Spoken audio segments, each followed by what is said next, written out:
Hello and welcome to episode 9 of the Gaming Roundtable. I'm your host Newton13, and with me today as always is Rajan and possibly other special guests as well. Today we're going to be reviewing one of my favorite classics from the Genesis, Shining Force 2. We hope you enjoy our score as much as we enjoy playing the game. Enjoy the show.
This really won't solve anything.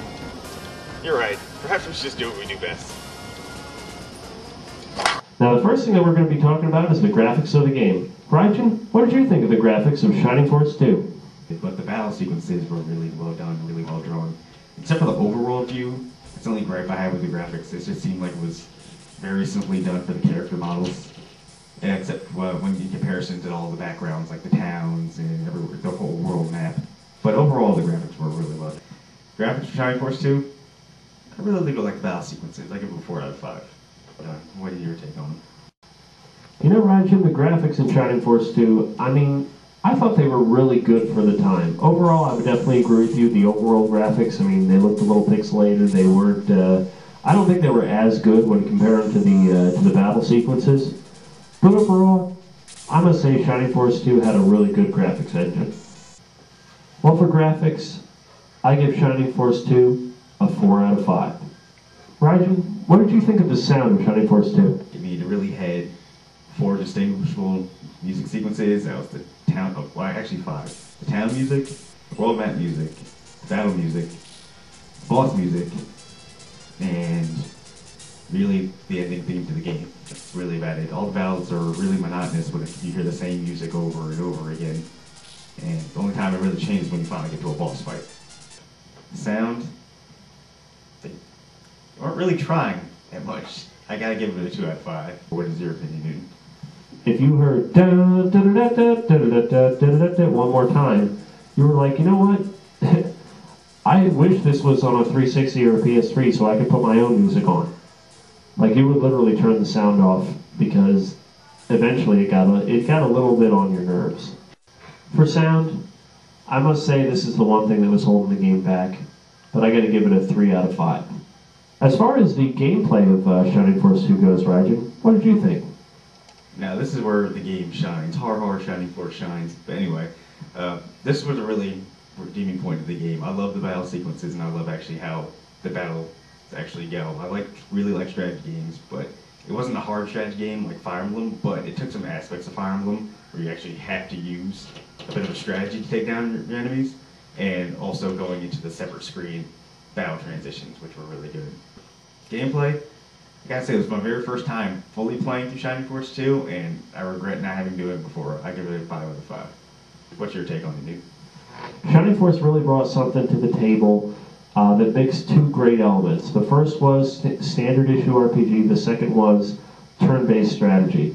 I mean, it's like Advance Wars, but with towns. It was awesome. Absolutely loved this game. Gameplay, I really liked Shining Force 2. I give it a 5 out of 5. And now it's time for one of my favorite sequences. This is when we talk about what's currently going on in the gaming industry. You know they're acting like it's down now. You know but you're acting like it's down now. You know they're acting like it's down now. Okay, now this month's question is all about the announcement of Dead Space on the Wii. At first I was excited to hear this, because after all, it doesn't hurt to bring a great franchise to a console that really needs some hardcore games. And then I look into a little bit deeper, and we find out that Dead Space on the Wii is actually going to be an on-rail shooter, i.e. arcade shooter, think House of the Dead or Resident Evil Umbrella Chronicles. Well, this isn't up to me to decide, so let's ask our roundtable members. Raijin, what did you think about the announcement of Dead Space on the Wii? This is probably going to force me to buy another Nintendo Wii just to see if the game's total shit or not. And that's all I really have to say on that subject. What do you have to say about it, Newton? I'm quite excited to see what EA does with the project. Let's look at last year. Battlefield Bad Company, Dead Space, Mirror's Edge. That's 3 right there that were solid games and from Electronic Arts. Only a couple of them, or excuse me, only one of them is based on a franchise. The rest of them were original IPs, solid games. Bravo EA, please tell us that you can do something good with Dead Space on the Wii. How many people want to kick some ass?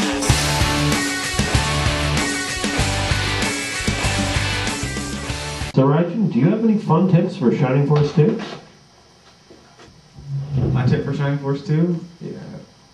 Noticed this when I was playing through the game.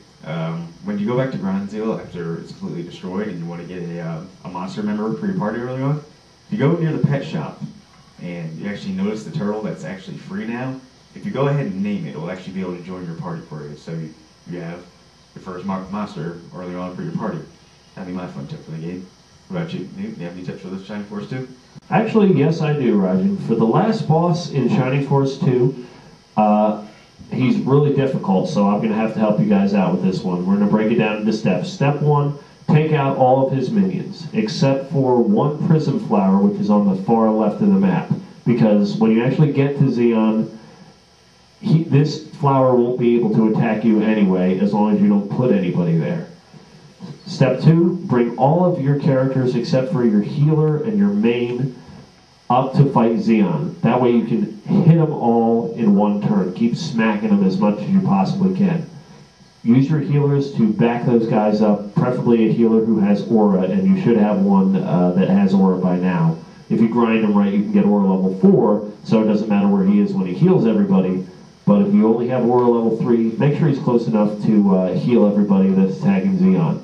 When Xeon's only down to a couple of hits, if all of your other characters are dead, bring your main character up there and just smack the crap out of him. After that, well, see for yourself. You'll see a pretty cool epilogue. You say you've got some very excellent news.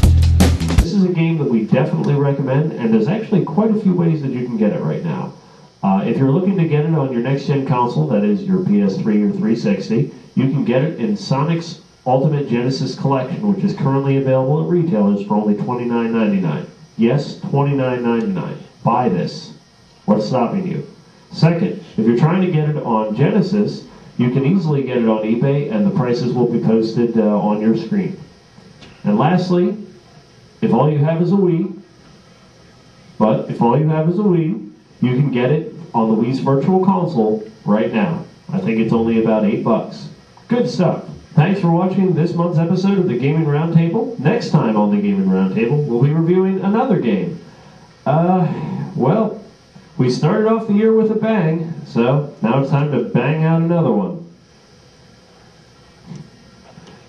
We'll see you next time. Wait a minute! I'm the producer! And that means you, sir, will take your directions from I. We need to cut the budget, so we'll have to just budget and design that game on the fly. Shooter games stink, so we'll need to rethink in terms of a strategy game. But kid, don't... This is terrible. This is one of the worst catastrophes in the world.